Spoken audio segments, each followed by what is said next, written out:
Bien, buenas tardes. Estamos aquí de nuevo en este miércoles de octubre del 2021. En este 2021, el Instituto de Psicoterapia Gestal, Corporal y Transpersonal, desde Puebla, celebramos los 30 años de tener nuestra actividad, dando el servicio de psicoterapia, promoviendo talleres, diplomados, entrenamientos para formar psicoterapeutas también, y creando también nuestra clínica de atención de bajo costo para la comunidad que requieren nuestros servicios y que tiene derecho además a tenerla.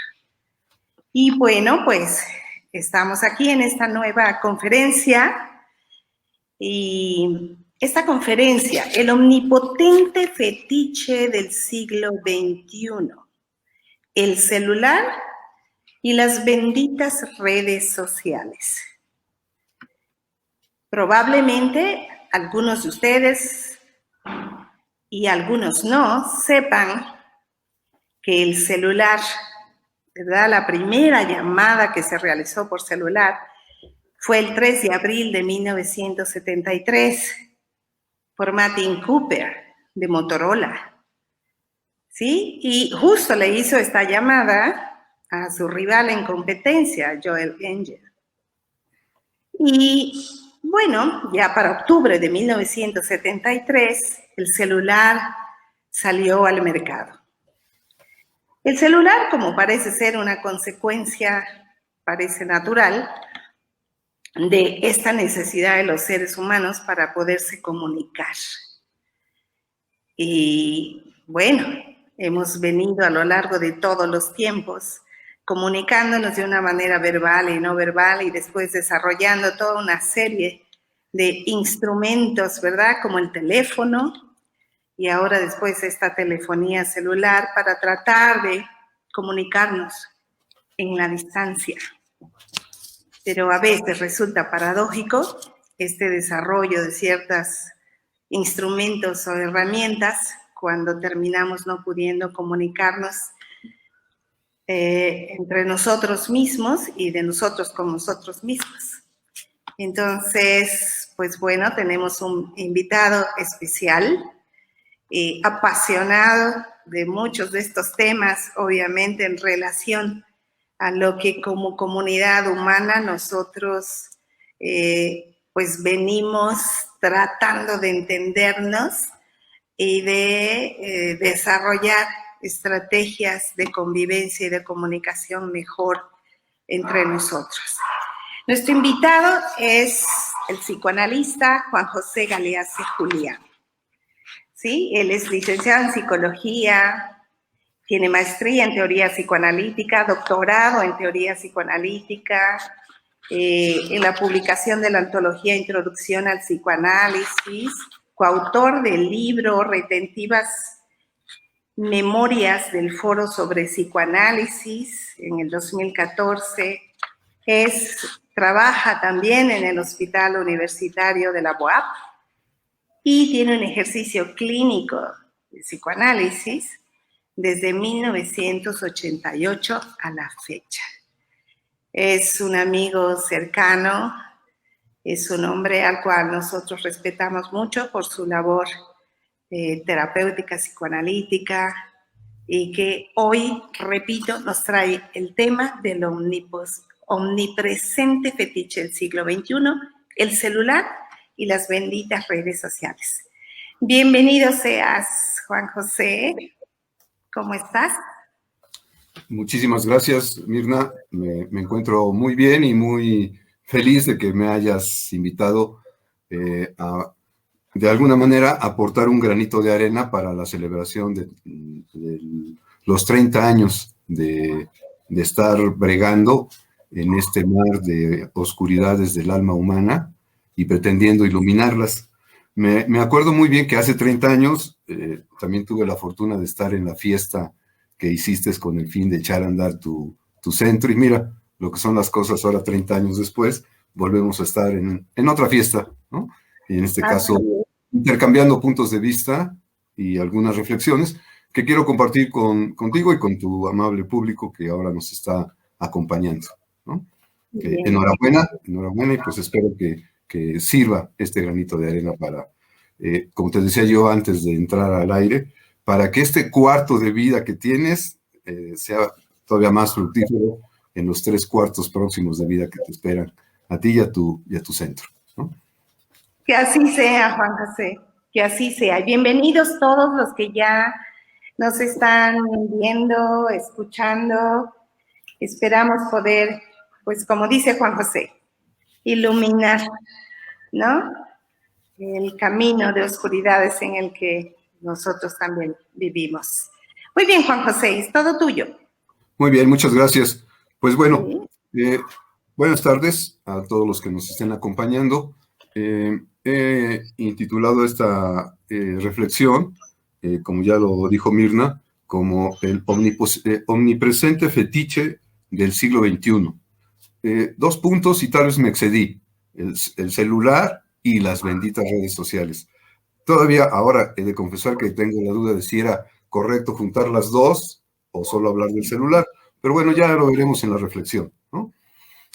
Y quiero dar cuenta de esto porque creo que todos los que nos dedicamos a trabajar con el malestar humano en este siglo, y bueno, como tú lo decías muy bien con los datos históricos sobre el celular desde fines del siglo pasado, llegó a nuestro mundo un aparatito que creo que todos lo anhelábamos por aquello de que nos hacíamos a la idea o teníamos la fantasía de que nos iba a ayudar para comunicarnos y de que ya no iba a haber problema de tener que llegar a mi casa para responder o perder las llamadas, y creo que todo el mundo le dio la bienvenida a este aparatito.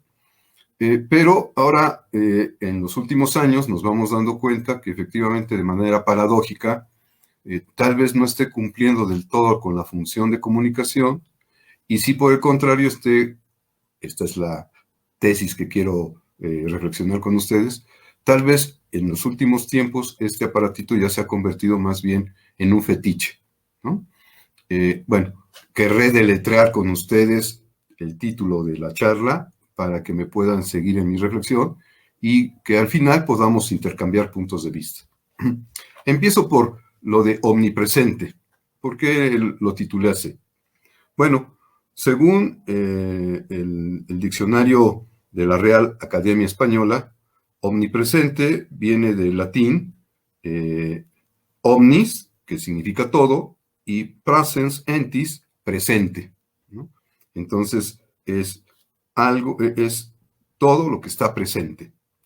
Ya en el uso común de la lengua, de acuerdo a la academia, este término tiene 2 acepciones. El primero, como adjetivo, dice que, y escuchemos esto para ir considerando si es efectivamente que este aparatito cumpla o no con la función, ¿no? Dice esa primera acepción que como adjetivo, omnipresente se maneja para referirse a aquello que está presente a la vez en todas partes. Y se considera que este es un atributo solo de Dios, ¿no? La segunda acepción del término omnipresente dice que procura, también se maneja como adjetivo, y es aquello que procura acudir deprisa a las partes que lo requieran, ¿sí? Son las 2 acepciones que el diccionario de la Real Academia le otorga a esta palabra. Bueno, decía, cuando se empezó a anunciar a fines del siglo pasado que ya iban a venir los celulares, pues todos lo vimos con una expectativa de que iba a mejorar nuestra existencia, nuestra comunicación, y pues, repito, le dimos la bienvenida. Se entiende que es un aparato que a su manera habría de llegar para contribuir a que la condición humana pudiera mejorar en calidad, ¿sí? Y el fin específico era el de poder mejorar la comunicación, ¿no? Acortar distancias y facilitar el contacto con el otro. Bueno, este invento científico vendría a ser entonces uno de los tantos inventos, de artefactos que el hombre se ha creado para poder protegerse de la inquietud, del malestar que vivir en la cultura nos impone, ¿no? Y en ese sentido, entonces, quisiera yo arrancar estas reflexiones partiendo de algunas reflexiones que tiempo atrás habrían hecho desde dos corrientes diferentes, personajes que, aunque partían de premisas diferentes, en muchos de los puntos se llegaban a conectar. Me voy a referir en ese sentido a las reflexiones que el fundador de nuestra disciplina hizo ya hace casi 90 años, en su texto que se llama El malestar en la cultura, y también me voy a referir a algunas reflexiones que desde el existencialismo realiza Søren Kierkegaard, en particular en su libro que se llama El concepto de la angustia. Este es un libro ya muy antiguo, es de 1844, pero si nos damos la oportunidad de revisarlo, veremos que tanto el de Kierkegaard como el de Sigmund Freud mantienen la frescura y se siguen leyendo como textos que pareciera que fueron hechos ayer, porque le encontramos muchas aplicaciones o nos ayudan a reflexionar sobre lo que estamos viviendo en el presente. Empezaría yo con Sigmund Freud. Él, en el texto del malestar en la cultura, nos dice que el ser humano, que la principal tarea de la cultura, su genuina razón de existir, es protegernos de la naturaleza. Octavio Paz, en el texto del Laberinto de la Soledad, nos dice que la condición humana ya no es una condición natural, siguiendo esta reflexión, sino que la condición humana es una condición cultural. Esto quiere decir que al sujeto, al ser humano, este fue arrancado de la naturaleza hace siglos para recrear en el seno de esa naturaleza una naturaleza humana que es muy peculiar y que de alguna otra manera entra en choque con la naturaleza, si se vale la expresión y la redundancia, la naturaleza natural. El ser humano ya no es ese ser natural que hace muchos siglos, miles de siglos, podría considerarse como tal, como el animal, ¿verdad? ¿Por qué? Porque en la medida en que ese ser humano empezó a deambular por la tierra, se percató de que la vida resultaba ser bastante gravosa. Si hoy nos quejamos de las condiciones de vida que nos toca transitar, siempre será bueno hacer el ejercicio de imaginarnos las dificultades que los humanos hace 40, 50 siglos o más vivían para poder, o tenían que sortear para poder sobrevivir. La vida resultaba sumamente gravosa, con innumerables dolores y molestias, desengaños y tareas insolubles. Hoy seguimos pensando que tenemos muchas tareas difíciles por realizar, pero ni duda cabe que si nos comparáramos con aquellos hombres primitivos, nosotros hoy nos encontramos casi diríamos en el paraíso, ¿no? Ahora, como esta vida resulta muy gravosa, desde los inicios, el ser humano imperceptiblemente, diríamos inconscientemente, se fue dando a la tarea para soportar esa existencia de ciertos calmantes, ¿no? De hecho, se habla de que no hay una cultura que no se haya desarrollado, que no haya crecido, sin esos calmantes, ¿no? Y se sabe que hay de tres tipos, tres poderosos calmantes para afrontar la vida gravosa que nos toca vivir. El primer calmante, que ha ido variando con el paso del tiempo, son todo eso que podemos incluir dentro de las poderosas distracciones que nos hagan valuar en poco nuestra miseria, ¿no? Invito a que quienes nos escuchen vayan pensando, ¿verdad? Antes y ahora, ¿cuáles podrían ser esas poderosas distracciones que las retomamos para que las mismas nos hagan valuar en poco nuestra miseria, ¿no? Recuerden que estamos hablando de calmantes. Un segundo calmante que, repito, a lo largo de la historia se ha dado y ha ido cambiando con el paso del tiempo, son aquellas diversas satisfacciones sustitutivas que reducen esa inquietud, ese malestar frente a la vida. Y el tercer calmante, que igual ha ido cambiando a lo largo del tiempo, son todas las sustancias embriagadoras que nos vuelven o que pueden volvernos insensibles ante la miseria, ante el dolor, ante el sufrimiento, ante la vida gravosa que nos toca transitar. Bien, estos tres calmantes le han servido al hombre para enfrentar, y voy a entrelazar esto con la reflexión que hace Kierkegaard. Estos tres calmantes en su variabilidad le han permitido al humano enfrentar lo que considera Kierkegaard como la existencia paradójica del humano, ¿no? Dice él que esta existencia humana es paradójica porque el hombre está suspendido entre su propia finitud y la infinitud que se le revela de alguna manera. Es decir, observamos el universo, volteamos al cielo y nos damos cuenta que eso es infinitamente mayor, superior, inexpugnable para nosotros. Y en cambio nos vemos nosotros y nos damos cuenta que somos finitos. Hoy estamos aquí y en unos minutos es posible que ya no estemos, ¿verdad? Y esa situación ha llevado al ser humano a vivir en lo que Kierkegaard denomina como angustia. Y él maneja este concepto no desde un lugar de pasarlo mal, ¿verdad? Aunque generalmente cuando vivimos angustia, por supuesto, nos las pasamos mal, sino que él analiza como un estar aquí. Es decir, para Kierkegaard, el que el humano esté aquí, en este mundo infinito, y se dé cuenta de que él es finito, ese estar aquí es lo que determina la existencia, el fondo de la existencia anímica del humano, que sería la angustia.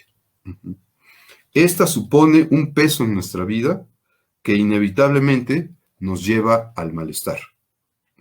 Y ese malestar, en el caso de Freud, él nos dice, para poder soportarlo, hemos recurrido a calmantes. Kierkegaard también nos dice que en esta existencia entre la finitud y la infinitud, entre la finitud mía y la infinitud del universo, necesitamos constantemente estar tomando decisiones y estas nos llevan a realizar ciertas actividades en detrimento de otras, pues no podemos abarcar todo al mismo tiempo. Tomar ciertas decisiones nos obliga a renunciar a otras y aquí nos encontramos con lo que un pensador del siglo XX, Jean-Paul Sartre, denominaría la condena a ser libres de los humanos. ¿Por qué estamos condenados a ser libres? Porque precisamente ante la angustia que vivimos en esta existencia, esta nos lleva a constantemente a tener que tomar decisiones. Hoy una, y si tomamos esa, dejamos de lado otra. O tomamos esta y dejamos de lado la primera. He ahí donde se manifiesta la libertad del ser humano, en la posibilidad que tiene de tomar decisiones en el entendido de que cualesquiera que ésta sea, va a tener consecuencias para el humano y eventualmente pudiera o calmar la angustia que como fondo anímico existe, o bien hundirse más en ella.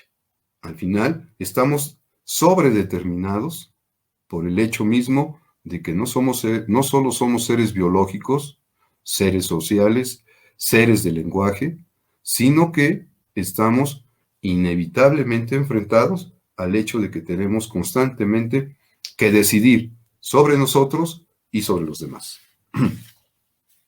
Kierkegaard, a pesar de que es un sujeto que incluso sus biógrafos lo revelarían como un sujeto sombrío, ¿no? Y el libro que escribe, bueno, este texto del concepto de la angustia es un texto que tenemos que trabajarlo con el estómago bien servido y con mucha disposición. Kierkegaard deja traslucir cierto optimismo cuando dice, si estamos condenados a ser libres porque tenemos que tomar decisiones frente a aquello que nos angustia, tenemos que aceptar esta libertad y conllevarla con un sentido de responsabilidad, de tal manera que se busca que vivamos una vida auténtica, aunque seguramente esta incluirá angustia. Bueno, hasta aquí la reflexión en relación a Kierkegaard, ¿no? ¿Por qué los traigo a colación?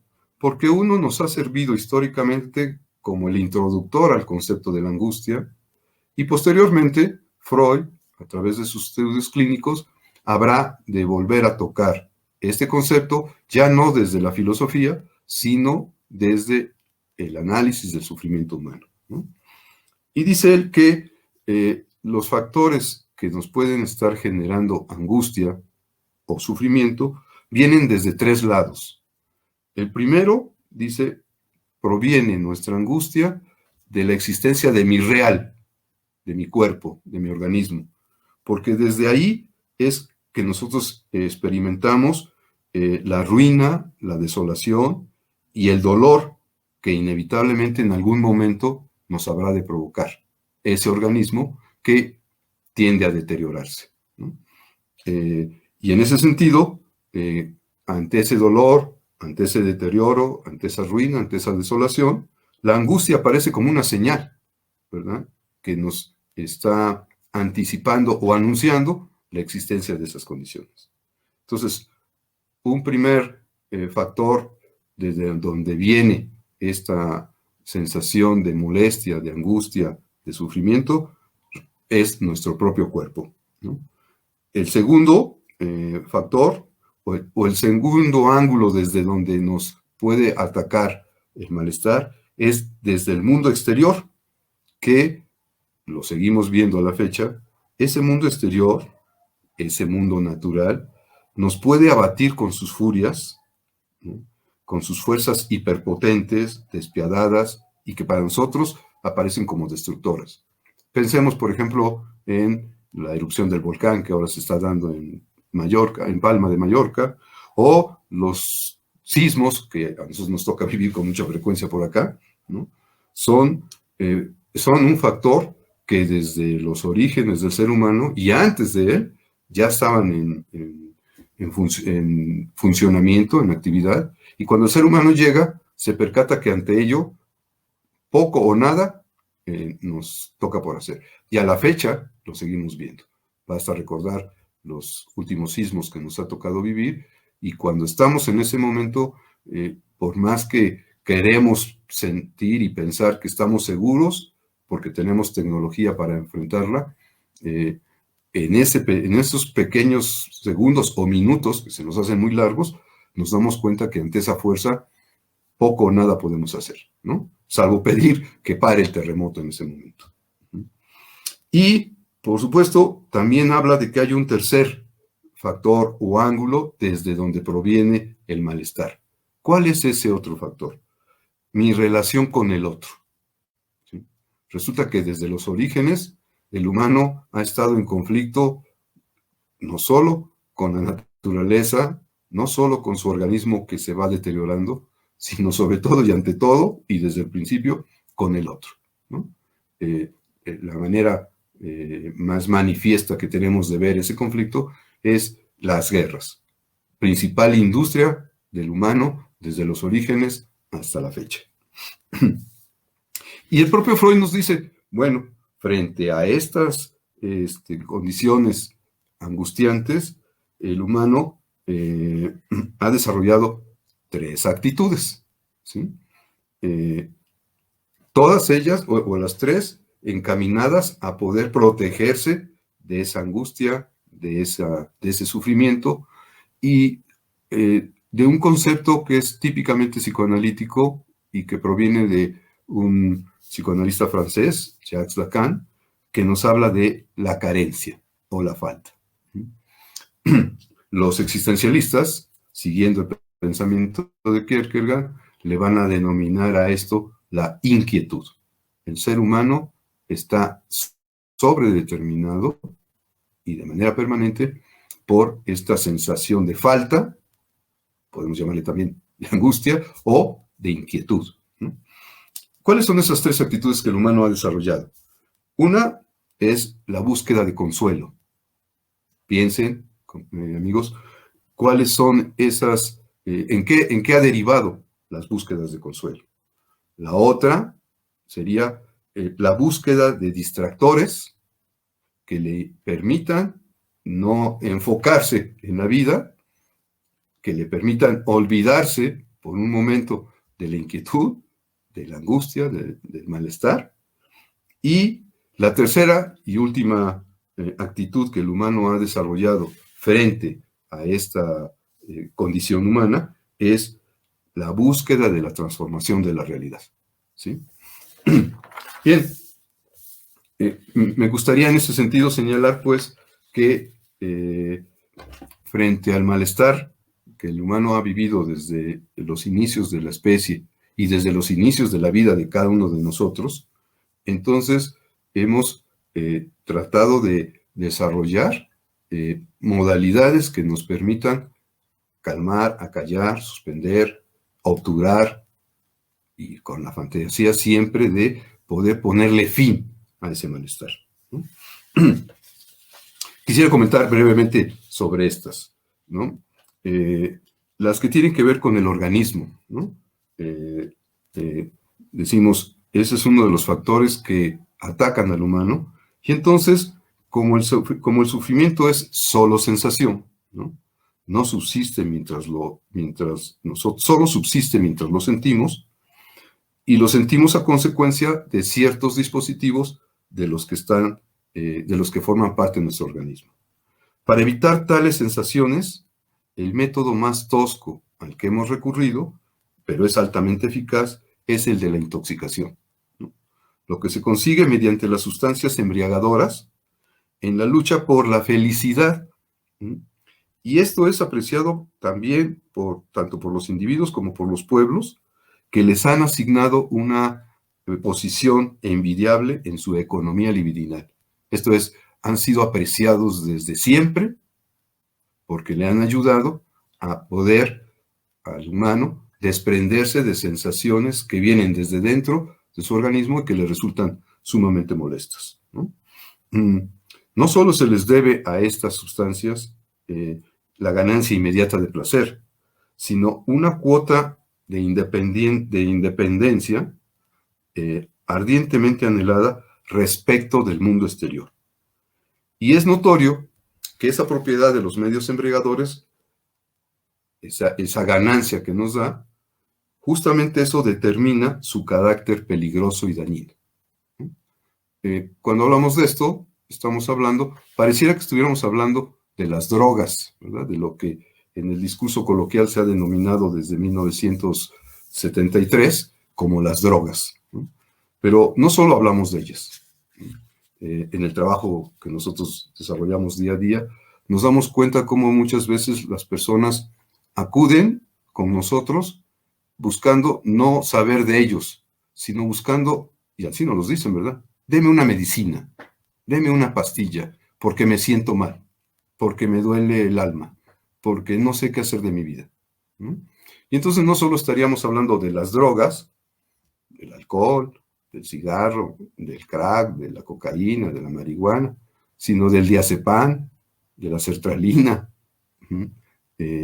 como opciones que el ser humano ha ido generando con el fin de poder sustraerse a esa molestia proveniente del organismo, ¿no? También tenemos que hay otro procedimiento para podernos sustraer del gran malestar y de la gran inquietud que que la existencia nos genera, y que es un procedimiento largamente estructurado, se ha cimentado al paso de los siglos, y desde allá y hasta acá nos ha imbuido prácticamente a todos los seres humanos, ¿no? Es un procedimiento a través del cual se afloja, ¿sí?, los nexos con la realidad.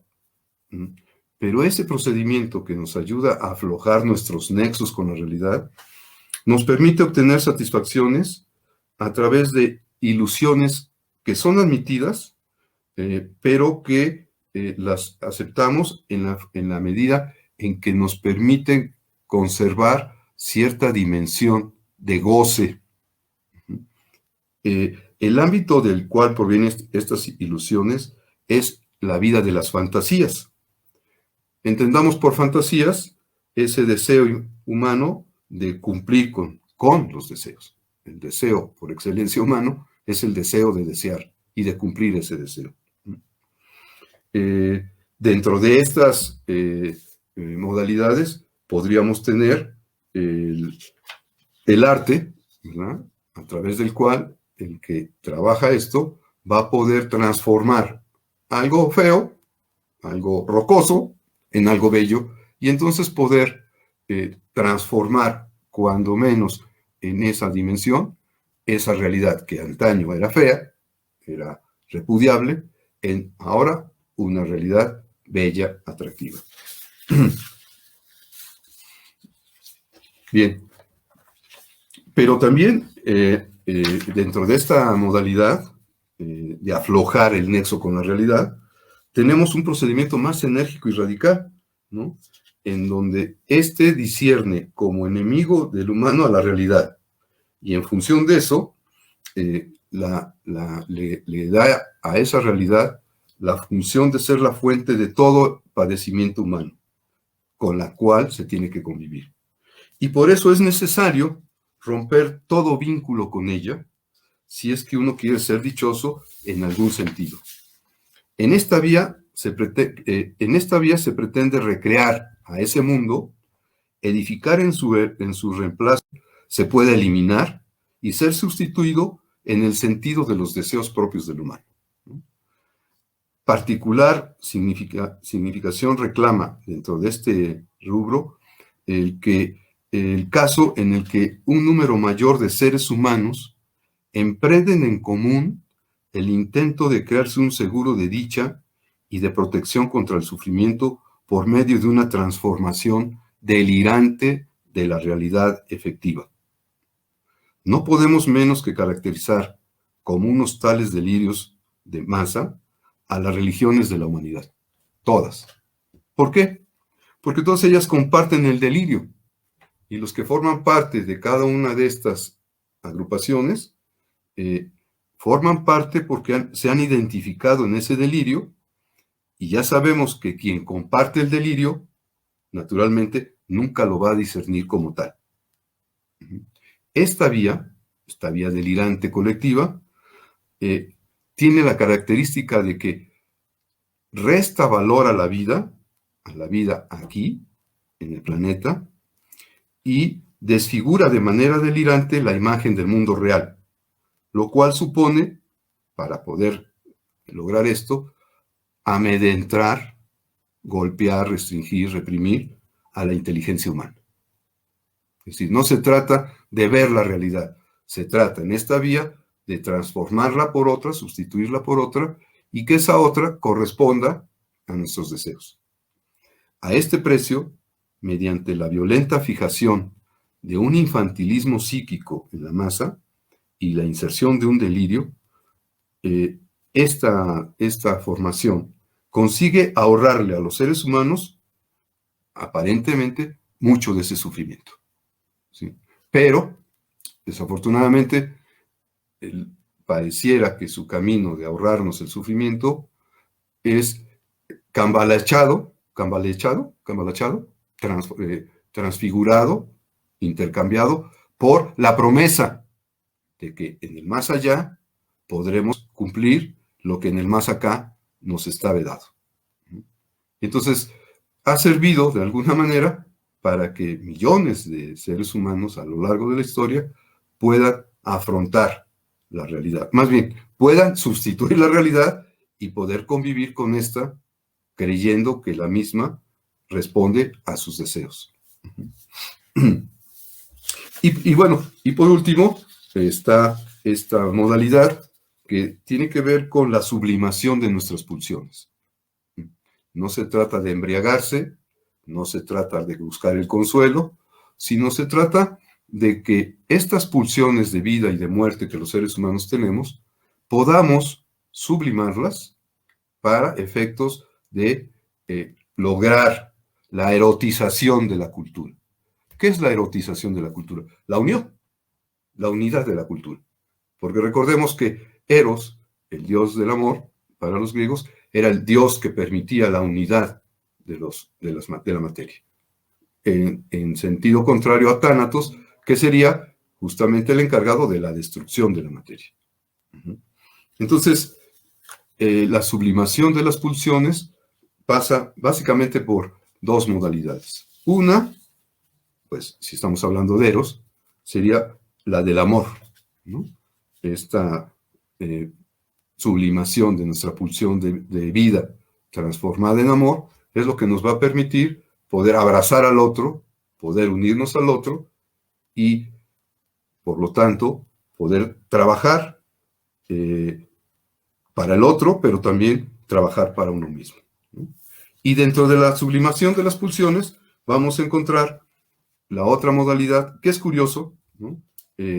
La otra modalidad de esta sublimación de las pulsiones es el papel del trabajo, que es la técnica de conducción de la vida que más nos liga, que más liga al sujeto a su realidad, a partir de esa insistencia en el trabajo, que al menos lo inserta al humano en la forma más segura de un fragmento de su realidad. ¿Cuál es esta? La comunidad humana, ¿no? Con la ayuda del trabajo, guiada esta por la ciencia, el humano ha podido pasar a la ofensiva ante la naturaleza y ha podido someterla a la voluntad del hombre. A estas alturas del siglo XXI ya no sabemos si ese sometimiento del mundo o de la naturaleza a la voluntad del hombre ha sido para bien o para mal. De hecho, creo que parte de la respuesta da cuenta o tiene que ver con la angustia y la inquietud que el humano vive en este siglo XXI, ¿no? Entonces, con el trabajo decimos, se puede trabajar con todos para la dicha de todos.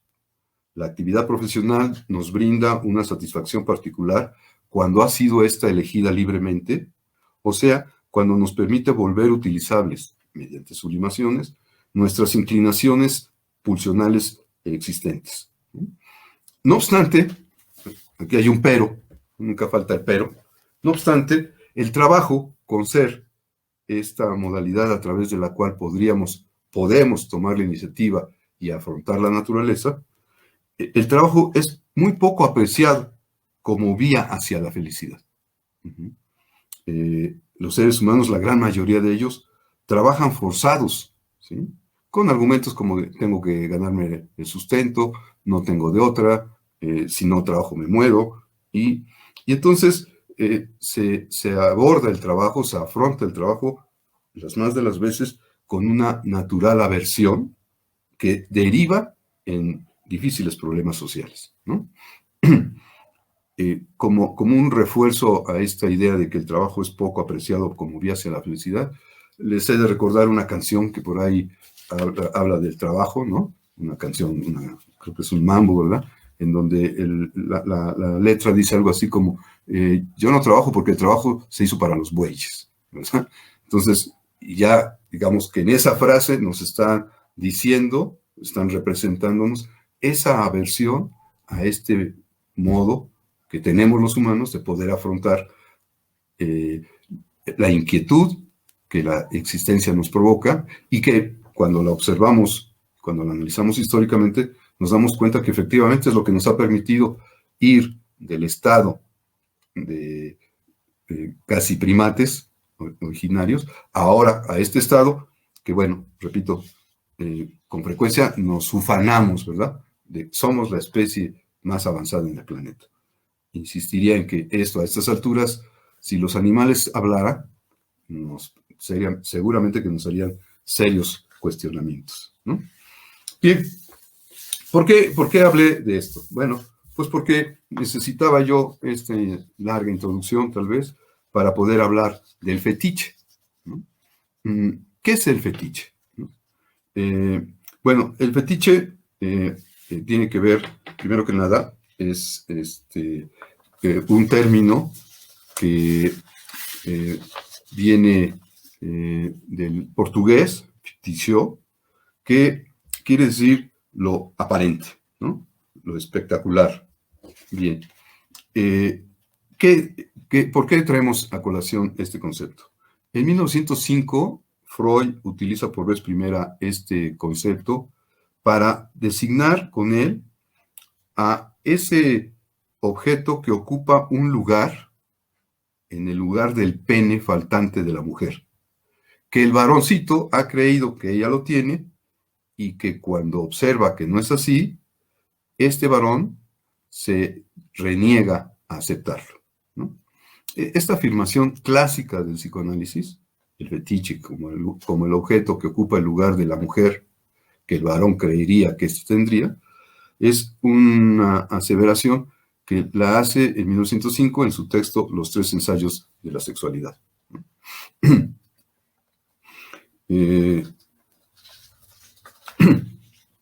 Freud nos va a decir, bueno, ¿de dónde viene esta idea de que el fetiche es un objeto que ocupa el lugar del pene faltante? Es que Freud se pone a escuchar a sus pacientes que llegaban diciendo que tenían enfermedades nerviosas, y cuando los escucha, él se da cuenta de que hay algo recurrente en todos los seres humanos y que tiene que ver con ese momento dramático, así le llama él, de el encuentro que por vez primera se da entre un ser y el otro, que son diferentes. ¿Cuál es la diferencia esencial que hay entre los seres humanos y que incluso nos lleva a clasificarnos como masculinos y femeninos? La diferencia es una, ¿no? Es básica, nos estructura. Esa diferencia tiene que ver con la existencia de un órgano genital visible en uno de los sexos y la inexistencia de ese órgano visible en el otro de los sexos. Nunca se dijo, y nadie lo va a decir, que no hay órganos genitales en los dos sexos. El quid del asunto radica en que en uno de los sexos es visible y en el otro no. Los pequeñitos vienen al mundo sin ideas preconcebidas, pero al paso de sus primeros meses y años de vida, van explorándose y descubre, en el caso del niño, descubre que tiene un órgano que para él es muy querido, muy apreciado, porque en ese toqueteo que el niño hace, descubre que es un órgano altamente sensible, ¿no? Lo convierte en su juguete preferido, o en uno de sus juguetes preferidos. Y él piensa que todos los seres humanos son igual que él. Por ahí se dice que el hombre ha creído que él es la medida de todas las cosas. Y en este caso es cierto. El niño piensa que, o más bien, da por hecho que esto es algo universal, un atributo universal. Pero resulta que hay un momento mítico para la existencia de cada uno de nosotros en el cual descubrimos a ese otro, generalmente es la madre, que resulta que ahí, en donde yo tengo un pene, ella no lo tiene. Y lo que el niño observa es traumático para él porque no concibe que algo que es muy valioso para él, que ha sido elevado a categoría de objeto principal, de objeto amado, no exista en el otro. Y resulta sumamente angustiante. Freud después hablará de que a partir de esta primera visión de la diferencia con el otro, surgirá la angustia de castración en el varón. Estamos hablando del varón porque solo él puede hacer esta comparación y en esa comparación descubrir que no lo tiene, que uno no lo tiene, ¿no? Y entonces Freud puede dar fe, por lo que escucha en sus pacientes, que estos se reniegan, es el concepto que usará, se reniegan a aceptar esa carencia, porque resulta angustiante para ellos. Si ella no lo tiene, podría ser que yo algún día no lo tenga, ¿no? Esa es, apretando las cosas, lo que sería la angustia de castración. Y ante esa angustia, entonces el sujeto busca un calmante. ¿Cuál es? En este caso, dotarse de un objeto que venga y sustituya o encubra esa carencia que él no está dispuesto a escuchar, a aceptar, ¿sí? Esos objetos pueden ser los más variados. Muy al principio de esta historia se decía que el fetiche sería básicamente un objeto que tendría que ver con la ropa de la mujer, ¿sí? Con ropas o prendas íntimas de la mujer, o simplemente que pertenecieran a esa mujer, ¿no? ¿Y por qué se elegía por parte del sujeto a ese objeto? Pues porque de alguna manera estaría en íntima relación con aquella falta que habría percibido en cuanto a no observar el genital en la mujer, ¿no? Y entonces esas prendas pueden ser ropa íntima, medias, zapatillas, brasieres, pantaletas, u otros objetos. Y hoy, ya estudiando más a fondo esto y teniendo muchos más datos, nos damos cuenta que el objeto fetiche puede ser cualquiera, siempre y cuando, para la lógica inconsciente de ese sujeto, ese objeto esté enlazado con el objeto que carece, con el objeto no percibido por el niño, y que dicho objeto sustituto puede venir a cubrir, eh, a servir de velo que le impida al mismo dar cuenta de esa falta. Y entonces se dice que el fetiche es el objeto sustituto de ese objeto original y perdido, que al mismo tiempo que vela la falta, la oculta, ¿no? Porque no se quiere encontrar con ella, al mismo tiempo la insinúa.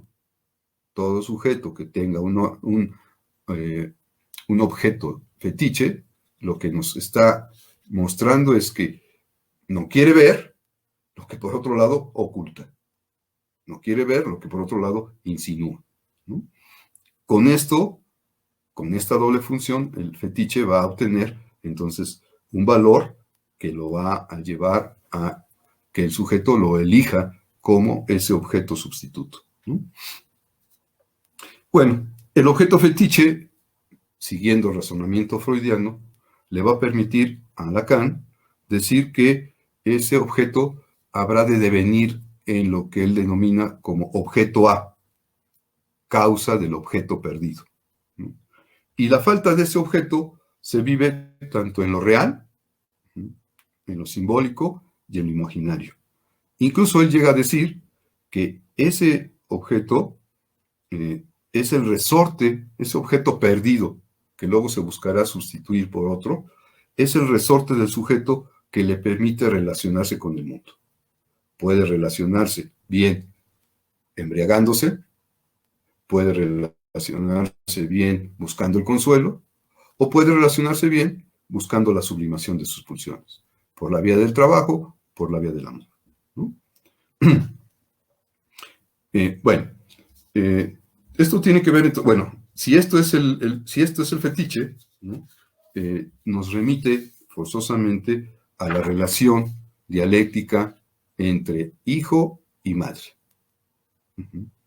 Esa relación dialéctica nos está diciendo que desde un principio el sujeto recién llegado a este mundo encuentra en la madre a ese objeto primitivo, gratificante, y que lo puede por un momento eximir de la vida azarosa que nos toca transitar, ¿no?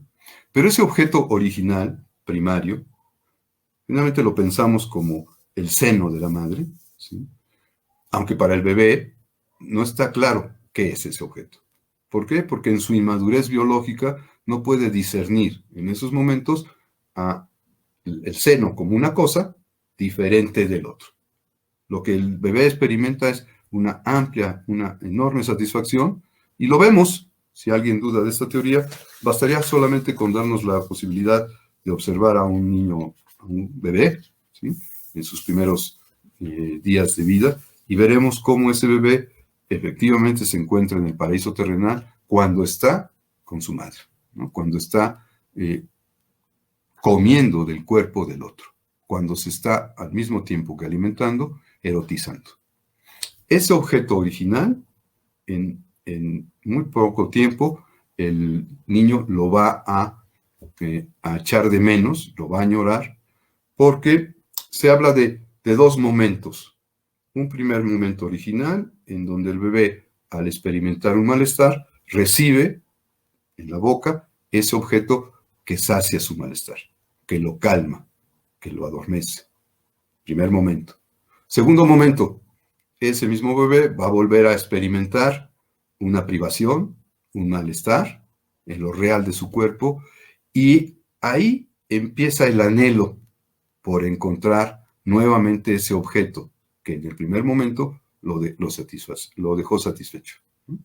Pero ahí empieza la loca carrera del humano por encontrar nuevamente a ese objeto primario, pero que ya se perdió. Porque todos los objetos que ahora vengan y se formen en esa larga lista serán objetos sustitutos.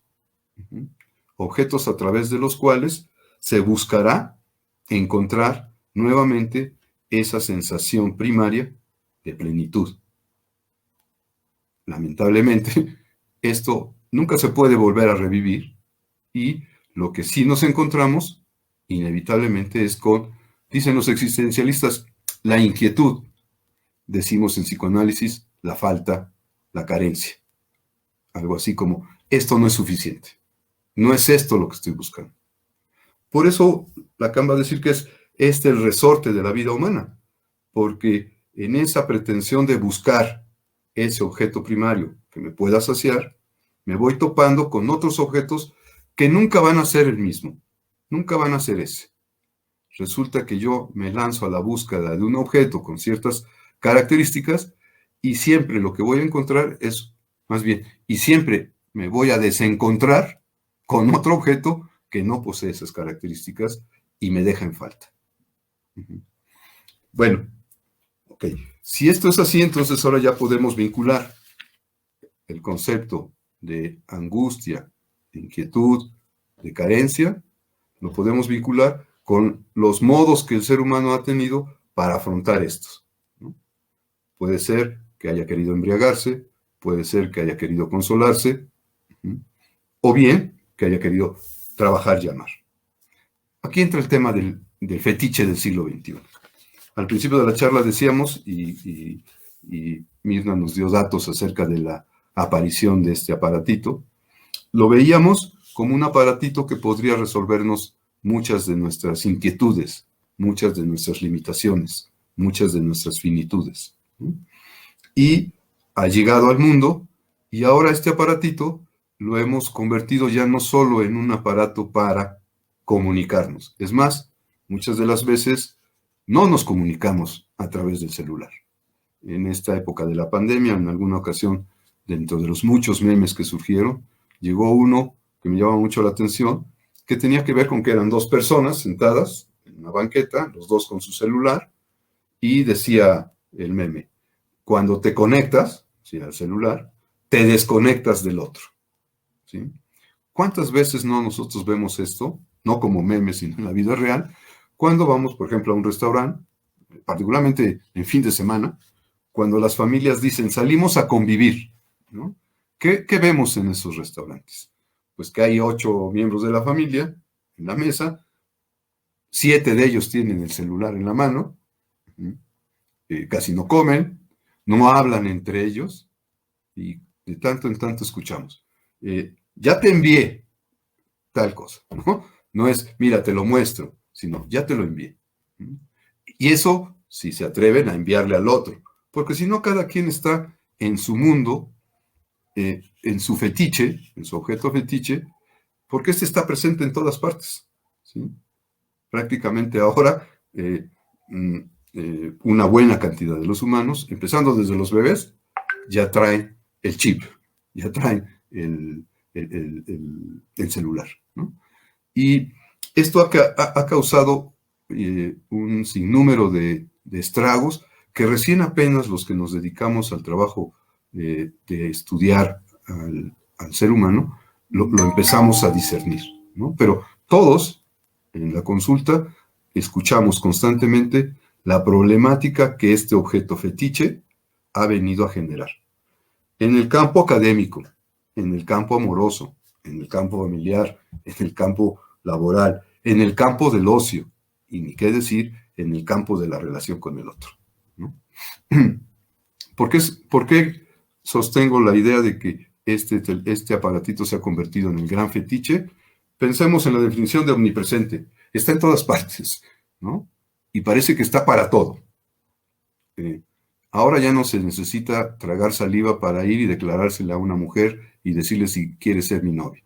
No, basta que yo suba una petición a un sitio de citas y entonces estoy guardado en el anonimato a la espera de que lleguen no una, sino N cantidad de respuestas, sin jugar mi deseo en ese contacto, ¿no? Hoy mismo vemos que para terminar una relación ya no tengo que pasar el trago amargo de ir y decir hasta aquí llegamos, sino escuchamos con frecuencia en la clínica y en la vida cotidiana que nos dicen, y me bloqueó, y me eliminó de las redes. Ya no existo. Tengo aquí una frase que es autoría, es el autor o la autora, es una paciente que ha padecido mucho en los últimos años, entre otras cosas por el uso exagerado del teléfono. Y dice, una vez que termina su relación casi virtual con el otro, me dice, no me rompió el alma nada más, me rompió el deseo de seguir usando mi teléfono, porque a través de él lo conocí, a través de él fui feliz y a través de él me terminó. Entonces, fíjense, de a poco, entonces el celular se ha ido convirtiendo en ese aparatito que parece que resuelve todo, pero sobre todo cumple esa función de fetiche cuando viene a ser un objeto sustituto embriagador y calmante frente a la inquietud existencial del hombre actual. ¿Cuál es el malestar actual? ¿Cuáles son los factores de inquietud actual? Citemos solo los más visibles. Crisis ecológica, deformación del clima, degradación del medio ambiente, injusta distribución de los bienes materiales, crisis de alimento, escasez de agua, falta de energía eléctrica y el uso de otras energías, pobreza galopante e irracional y limitaciones en la asistencia médica, y por si fuera poco, en los 20 meses que hemos pasado, nos cayó la pandemia, ¿no? ¿Y qué papel desempeñó o está desempeñando este aparatito? Pues de distractor, porque si no queremos enterarnos de lo que está pasando afuera, cito a otro paciente. Ante tantas muertes decidí solo conectarme al Facebook, porque ahí daban buenas noticias. Cito a otro paciente. Desde que llegó la pandemia, yo solo me dedico a ver TikTok. Ahí todo es felicidad, ¿no? Entonces, vean, buscamos poderosos distractores que nos aparten de lo que estamos viviendo, porque eso nos genera inquietud, sensación de carencia o de falta, angustia, malestar, en fin, ¿no? Otro de mis pacientes me dice, en relación a la pandemia, que desde que dijeron, quédate en casa, dice, yo me hice a la idea que tenía a un solo amigo, mi celular. Dice, y no me despego de él. Desayuno con él, como con él, ceno con él, me duermo con él. Y dice, este hombre tiene problemas en la escuela, ¿verdad? Dice, y cuando me conecto a la clase virtual, solo pongo mi foto para cumplir con asistencia, pero después enciendo mi celular y me dedico a jugar, ¿no? Total, ya se declaró que no nos van a reprobar. Entonces, vemos cómo este aparatito, más que comunicarnos, en este caso, nos sirve como un embriagador, como un distractor, o como un consolador, ¿sí? Respeto todas las creencias y todas las religiones, y si por ahí alguien se siente aludido, no es mi intención, pero está casi desempeñando esta función de Dios. Está en todas partes y sirve para todo. Y puede resolver todo, ¿verdad? Le estamos dando esa atribución De tal manera que, regresando con Kierkegaard, no estamos aceptando la vida como tal, no la estamos viviendo auténticamente, no la estamos encarando, sino buscamos, a través de él, evadirla, o buscar un consuelo, o incluso imaginarnos que la vida es de otra manera. ¿Cómo es esto? Pues hemos oído, y ahí es donde entra este asunto de las benditas redes sociales, por citar al clásico, benditas para unos, malditas para otros. Benditas para aquellos que pueden bombardearnos con fake news, de tal manera que a través de ellas nos hagan aparecer que el mundo es como ellos quieren creer que, como ellos nos quieren hacer creer que es, ¿no?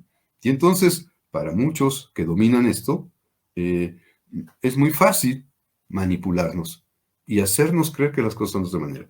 Pongo dos ejemplos groseros, ¿no?, muy recientes. Todos conocen a Mark Zuckerberg, ¿no?, el dueño de Internet, ¿no?, que se ha dedicado desde el principio a espiarnos, ¿no? Nos presenta la función de espía como una función de ayuda. Nos presenta esta función deleznable como un favor. Hace unos cuantos semanas lo vuelven a descubrir que está espiando a más de 117 millones de usuarios, ¿no? Lo sorprenden in infraganti. ¿Y qué hace? Una vez más sale, dice, a dar la cara. ¿Y qué nos dice? Les pido perdón, ya no lo vuelvo a hacer. Claro, no nos dijo que hace un año lo pillaron en una acción así y volvió a decir, salió a decir lo mismo, y hace 3 años lo pillaron en una acción semejante y salió a decir lo mismo, ¿no?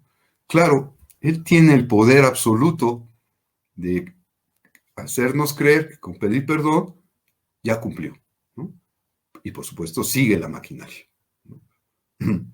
Otro personaje también muy conocido es este americano Jeff Bezos, ¿no?, dueño de Amazon, que se ha gastado 192 mil millones de pesos, de dólares, perdón, para irse de paseo, ¿sí?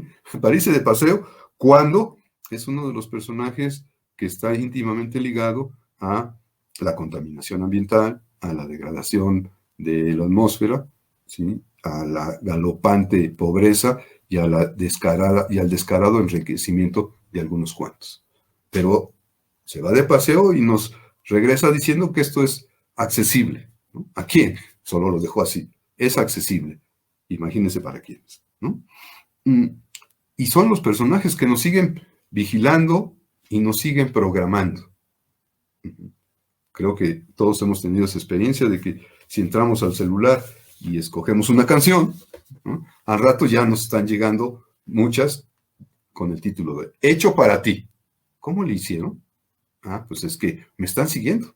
Y así como saben qué canción me gusta, saben con quién hablo, saben de qué me quejo, saben qué pienso, y nos tienen dominados, ¿no? Pero nos han vendido esto no a título de espía, no a título de sometimiento, sino a título de, miren, este es el mundo que deseamos, esta es la felicidad. Y todo está en este aparatito.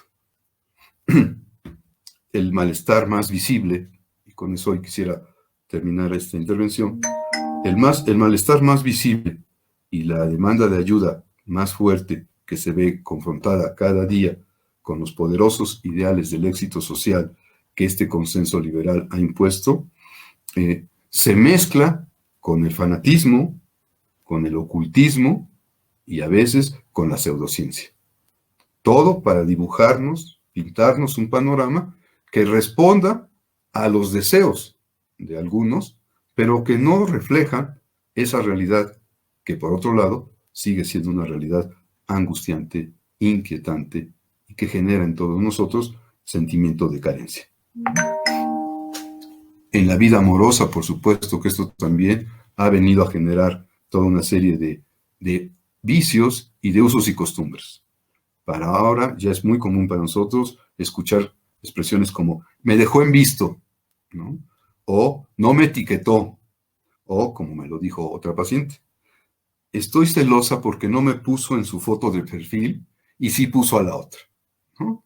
Entonces, todo ahora se juega a partir de este aparatito Y muchas veces nos olvidamos que se creó originalmente para podernos comunicar. Me despido recordándoles ese meme. Si te conectas, corres el riesgo de que te conectes. No solo del otro, sino de ti mismo. Y eso es lo que los que nos dedicamos a la psique en los últimos años hemos venido viendo. He ahí el germen de un nuevo malestar en la cultura, que se refleja, repito, en el ámbito académico, en el ámbito amoroso, en el ámbito familiar, en el ámbito laboral, e incluso en el ocio. Salimos a pasear para convivir, y con quien convivimos es con el mismo aparatito, ¿no? Bueno, pues estas serían las reflexiones que yo querría compartir con ustedes, ¿no? Qué impactante, ¿verdad? Lo que nos estás invitando es pues a observar y a reflexionar, ¿verdad? Porque podemos caer en la tentación, en todas las tentaciones que nos has mencionado, ¿no? De embriagarnos, de evadirnos, pues, de la realidad. ¿No? Porque, ¿cómo hacerlo para dejar si no lo podemos dejar? ¿No? Sí, entiendo que no lo podemos dejar porque originalmente vino al mundo para comunicarnos, ¿no? Entonces, si lo usamos para la comunicación, ahorita mismo, bueno, no lo estoy usando en este momento, podría haberme conectado a través del celular, ¿verdad? Y entonces, podría yo estar usándolo para sublimar mis pulsiones, y en este caso trabajar, comunicar, ¿no? Pero cuando hablo de que está desempeñando más bien una función de fetiche, ojo, es cuando nos sumergimos en él para no pensar, para no ver, para no sentir. Ejemplos, la pandemia, ¿no? Lo que este paciente me dice, ¿verdad? Una vez que dijeron, quédate en casa, yo me agarré de este es mi amigo. No es cierto, no es tu amigo, despierta, no es tu amigo, es un aparatito. Puede servir para comunicarte con, pero no es tu amigo. Si alguien de los que nos escucha ha llegado a tener ese pensamiento, aguas, ya tomaron a este como fetiche. Okay. En el campo amoroso, ¿no?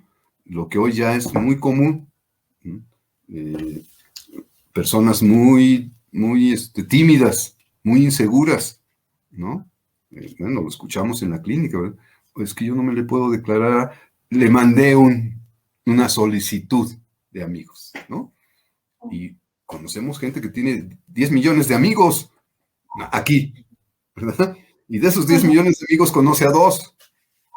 Decimos, ya se alteró la percepción de su realidad, porque la gente cree eso. Tengo muchos amigos, están en China, están en Sudáfrica, ¿has ido allá? ¿Han venido acá? No. ¿No? Y son mis amigos porque le mandé una solicitud y me dijo, sí, lo acepto. ¿Eso es amistad? Ahí se altera la realidad, se altera la relación con el otro. Y nuestros afectos, por supuesto que también se van a ver afectados. ¿Por qué? Porque no nos vemos en la tesitura de, pues voy y busco al amigo, voy y me la juego. A lo mejor me dice que no, ¿verdad? O tengo que seducir a ese otro para que acepte ser mi amigo. No, te mando una solicitud, es más, le mando a 100. A ver quién de esas 100 me dice que sí. Y las que me digan, yo voy a presumir que ya son mis amigos. Ahí, quienes hacen esto, si alguien de los que nos escucha es fans de tener amigos así, aguas, ya tomaron al objeto, teléfono, como objeto fetiche. Y entonces, esa es como en este momento una de las pistas, ¿no? Estar observando si lo hemos convertido en un objeto de comunicación, porque es solamente eso, un objeto de comunicación, o lo hemos convertido en un fetiche. Bueno, tenemos una gran tarea. No sé, en tu caso, Mirna, en el mío, me ha tocado ya trabajar con varias personas que efectivamente nos dicen que lo último que están dispuestos a perder es el celular, ¿no? Sí, sí, con sí. el COVID, ¿verdad? Sí. Un caso muy llamativo de una persona que desafortunadamente en 2 semanas perdió a su familia, uno tras otro. Y va para elaborar su duelo y transita más o menos en las condiciones que se espera de la elaboración del duelo, y en algún momento me llama poderosamente la atención que me dice, bueno, pero de todo lo malo, lo que puedo rescatar es que me quedé con el celular, ¿no?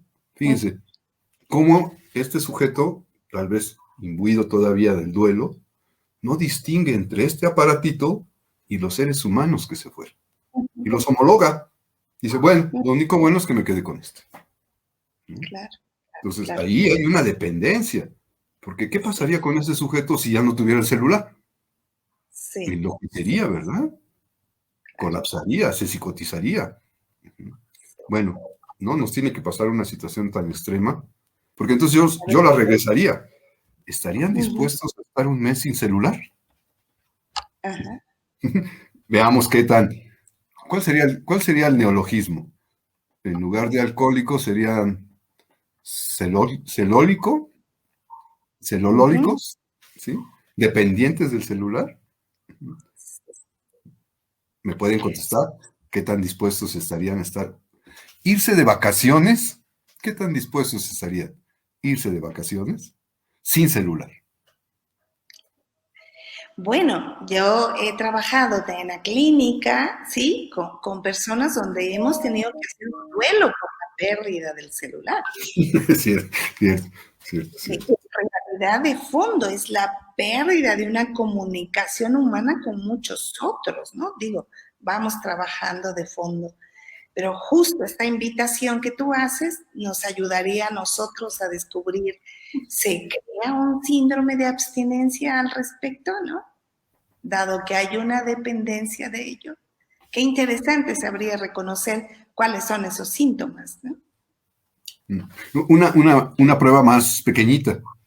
¿Estarían dispuestos a invitar a un amigo o a una amiga a salir a pasear sin celular? Es un paseo nada más, de unas horas, de un mediodía, de un día. ¿Podrían hacerlo sin celular? Sí. Bueno, nosotros en el instituto pues hacemos retiros también e invitamos a la gente a evitar el celular, a guardarlo. Bueno, pues se dan muy interesantes experiencias, pero que finalmente los llevan a aterrizar de la importancia del encuentro, de presencias, ¿no? De poder escucharnos de viva voz, de poder tocarnos, mirarnos, compartir, ¿sí? Y bueno, creo que necesitamos reconectarnos con nosotros y con nosotros como de viva presencia, ¿no? Todavía estamos aquí, ¿no? Para poder hacerlo. Sí.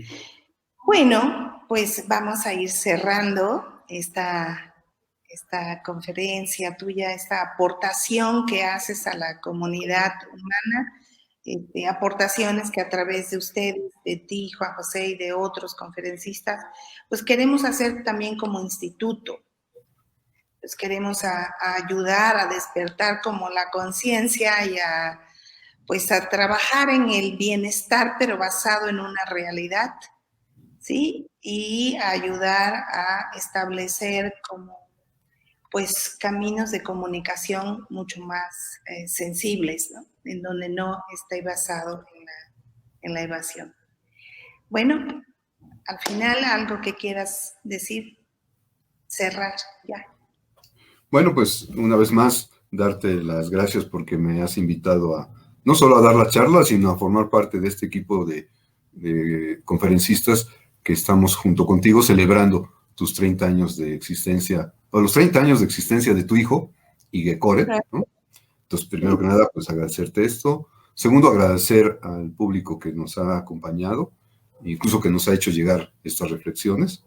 Y tercero, pues los invito a que podamos efectivamente desfetichizar esto, ¿no? Así. Es un aparato de comunicación necesario, sí, pero no está aquí la vida. No está aquí el otro. No está aquí la sociedad. ¿Sí? Y dado, ¿cómo? No estás tú, no está No. uno. Esto me recuerda muchas veces ese famoso cuadro francés de los surrealistas que decía, ce n'est pipe, ¿no? Esta no es una pipa, pero si es una pipa, no, es la representación, no es la pipa. Esta puede ayudarnos a representar, puede ayudarnos a comunicar, pero no es el mundo, pero no es mi amor, pero no es el otro. ¿Sí? Mucho cuidado porque podemos caer en esa ficción de creer que aquí está la vida, que este es el otro, y que a este es al que hay que adorar y a este es al que hay que cuidar, ¿no? Bueno, pues... Muchísimas gracias por tu brillante aportación, Juan José. Pues esperamos continuar en el tiempo, si todo va bien, pues continuar haciendo nuestra labor y volver a invitarte para otros temas que puedan pues seguir aportando a todos los seres humanos. Muchísimas gracias a cada una de las personas que nos han acompañado, que nos han estado viendo, que han escrito algo, que han hecho preguntas, comentarios, ¿sí? Y si les ha parecido esto importante, compártanlo, porque necesitamos como expandir pues el conocimiento pues para estar en más posibilidades de tomar buenas decisiones para nuestra vida. Muchas gracias a todos, que pasen muy buena noche. Gracias, Juan Muchas José. gracias, buenas noches, hasta luego.